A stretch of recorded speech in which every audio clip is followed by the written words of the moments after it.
Good afternoon. I've been asked to talk to you about rebuilding constitutional governance and some of the challenges that were raised this morning about the impact of state capture on our economy talked to some of these issues.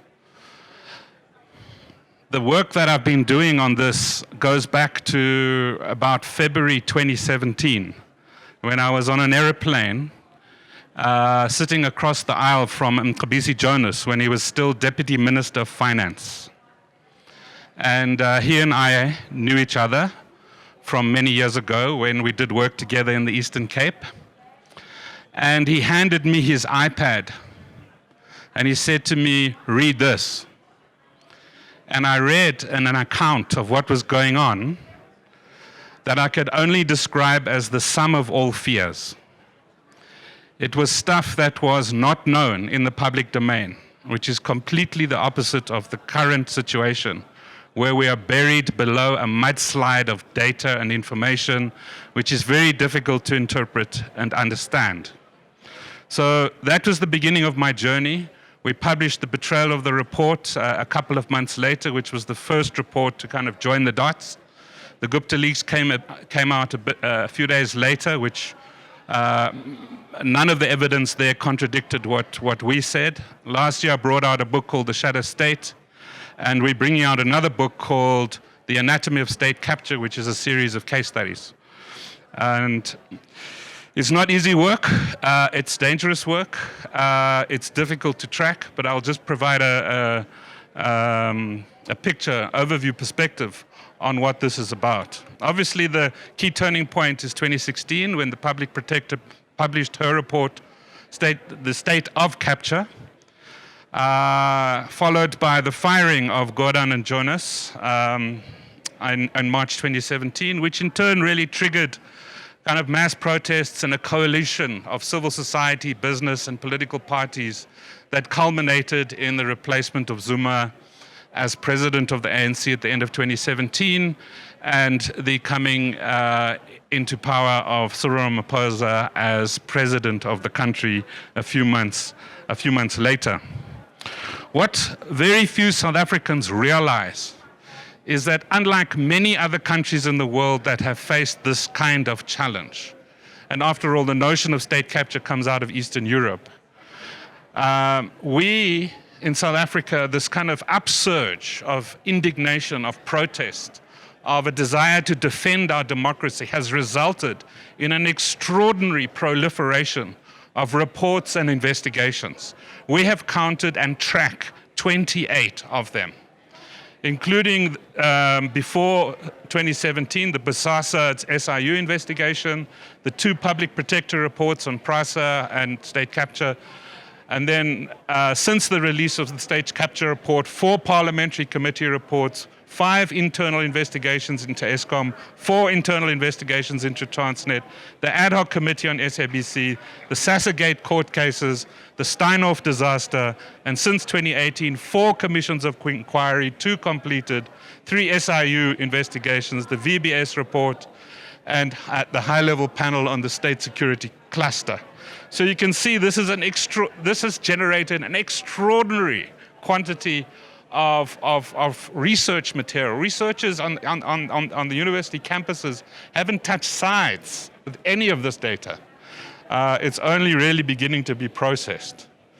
If you look at the institutions that it's affected, there's roughly about 50 instances, distinct instances or cases of systemic corruption affecting Eskom, Transnet, the Bosasa group and all that they infected, the security cluster, SASSA, SARS, SABC, PRASA, the nuclear sector, Denel, the Department of Water and Sanitation, VBS, PIC, SAA, the dairy farm, the Guptas, the Zuma arms deal, and Nkandla, and of course Steinhoff.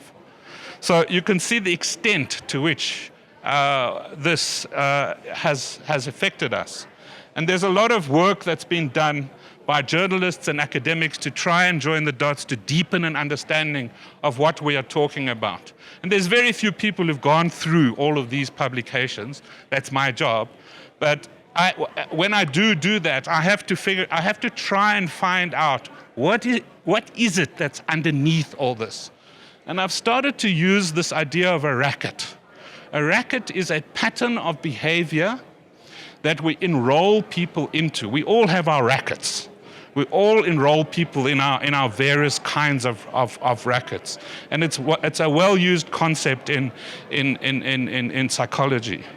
But what we are doing is using it to understand the social patterning that may be at a deeper level within our society, a kind of DNA, a way of doing business, a kind of South African way in which we interact that goes way back before '94, goes deep into the history of our country as a colony, as apartheid, as a post-'94 democracy. And we need to understand these dynamics. And there's some recent research which suggests that it's very much a male set of way of interacting, a kind of secret ways of nudge, nudge, wink, wink, informally, face-to-face, doing deals when they're not particularly kosher or legal. So we need to pay attention to that. But what is state capture? This is the best definition in our view. State capture is the formation of a shadow state directed by a power elite which operates within and parallel to the constitutional state in both formal and informal ways, and whose political objective is to repurpose state governance in order to derive benefits that align with the power elite's political and financial interests. And you heard versions of this language creeping into the presentations this morning, but it didn't exist in 2017. It did not exist. This is different to understanding what happened as a criminal enterprise. It's not just a criminal enterprise, nor is it simply about a desire for power as an end in itself. It's a combination of those, and they reinforce each other in complex and sometimes contradictory ways. So the basic principles for understanding capture are quite important. It's not just about corruption, it's systemic and profoundly anti-democratic. State capture is when formal legal structures are actually maintained but subverted. It's not about just subverting. You have to maintain these structures in order for them to function in certain ways so that you can also simultaneously subvert them to extract what you need to extract. They're not a deviation from some liberal democratic norm, because this liberal democratic norm never existed. We often think that the state under Mandela was somehow a manifestation of what was envisaged in the Constitution. And then some bad guys came along and we kind of deviated from some liberal democratic norm. That norm never existed. It was never there in the first place. There was a racket, there was a DNA, there was a way of doing governance that was present under the apartheid era, in the Bantustans, in the way the Broederbond worked, in the way the arms deals worked, in the way in which all the nefarious things that happened after 1994 worked. There was the opposite logic of true Democrats, the citizens, the officials, the politicians who did want a democracy, but there was a tension, there was a struggle, and we need to understand that struggle in how it actually works. So this racket that I'm referring to, this deeper pattern of relationships, goes well beyond the state. KPMG, McKinsey, Bosasa, SAP, Bain, Steinhoff, Net1, CPS, that's the SASA crowd, and T-Systems are just some of the companies that colluded in this way of doing business, in this racket. How does the racket work? Basically, it's about the control of rents through the manipulation of procurement processes and institutions. It's about weakening accountability through repurposing or compromising law enforcement, oversight institutions, and subverting the judiciary, and legitimizing, saying these are not bad guys, these are not bad networks, they're not stealing anything. control the message and curtail transparency. That's basically how it works. And it manifests itself in multiple ways. State capture is multi-leveled. It operates at the local level, at the national level, and at the international level. And I don't have time to go into the details. It's multi-targeted, so it's about controlling rents through these institutions, the SOEs in particular. It's about weakening accountability, the cluster, undermining the NPA, the security cluster, the Hawks, and maintaining legitimacy through the manipulation of the media and social media in particular.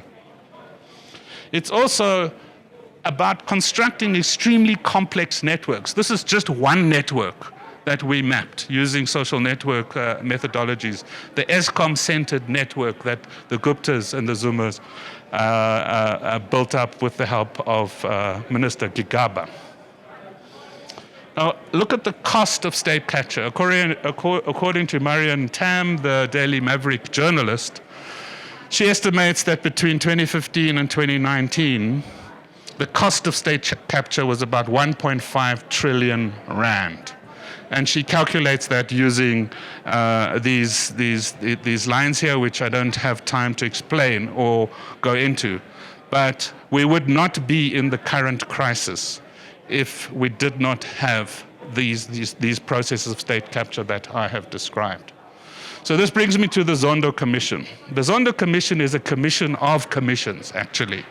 It's a multiplicity of investigations within one commission, whereas all the other investigations, all the other 27, are focused on specific issues. And I don't have time to go into all of them. But it was established, as we know, as a direct recommendation from the Public Protector's State of Capture report. It's probably the world's first. It's a world first. It's the first time ever that an official inquiry into state capture as a standing commission over a prolonged period of time has been set up, that's open to the public, that has subpoena powers, that has high levels of legitimacy, and is accumulating vast quantities of information about what went on. We cannot find another example of that. So that's really good news. There's truckloads of testimony, far too much to process, on top of all the other investigations and books that have been published. Most of the evidence has been from whistleblowers and those putting forward evidence of state capture, politicians, officials, SOA board members, and staff. The alleged perpetrators are yet to come forward. Zuma did come. He presented a world of conspiracy theories, a very dark and a dark world that is designed to create the impression that there's nothing you can do about it. They're forces you don't understand. Agreezy's testimony was significant, and Watson died before he could appear. And there are lots of other players, all captured in this diagram here, that still need to appear at the Zondo Commission. And we know this story. So, transparency is about, without accountability is not enough. There's a deep cry across the nation for prosecutions. And apparently 2020 is the year of prosecutions. Accountability must go beyond the law, and this means facing the fact that there is this underlying racket, and that engaging and enrolling people in these rackets, in these patterns of behavior and relationships, may not all be criminal. It's a way of doing business. It's a way of doing business in South Africa. And unless we face this, and in particular unless the auditing firms face this, it's going to take us out again. Many people within and outside the state still feel untouchable, despite the evidence against them. Hopefully that changes in the year of prosecutions, which we all hope is 2020. So, tackling state capture. A lot has been done. Moyane and Makwaka are gone from SARS. The top 3 in the MPA are gone. The head and acting head in Hawks are gone, and top cops and the Durban mayor arrested, plus others. 9 civil servants in the Free State arrested. The ANC chief whip in Mpumalanga arrested. 5 mayors resigned, 4 fired, 3 suspended as a result of VBS. Northwest, 3 mayors resigned, 1 suspended. SAPS, Deputy Commissioner fired, 6 officers charged, and, of course, finally, Mdluli is convicted and John Block is in jail. Eskom, Malefe, Singh, Koko are gone. 44 SIU cases in Eskom and 1,000 disciplinary cases and 116 resignations. SABC, Cloudy, finally, thank God, is gone, plus his 3 henchmen.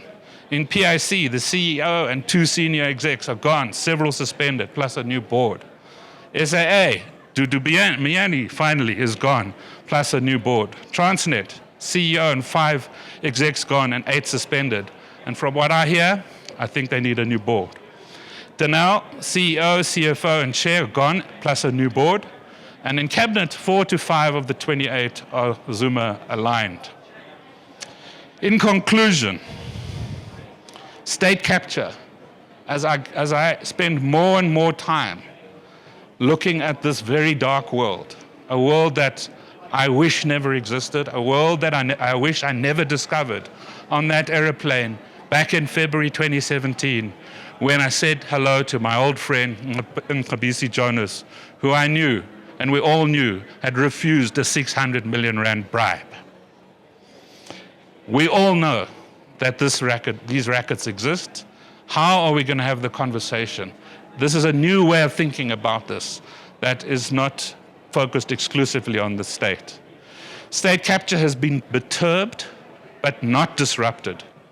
Simply referring removing the sore thumbs and thinking that this is some kind of temporary deviation is a strategic mistake.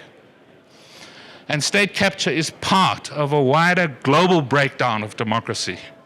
We are part of a global family of countries that are facing these challenges. Think of Hungary, think of Turkey, think of the Philippines, think of Brazil, think of America, think of the failed state in the UK.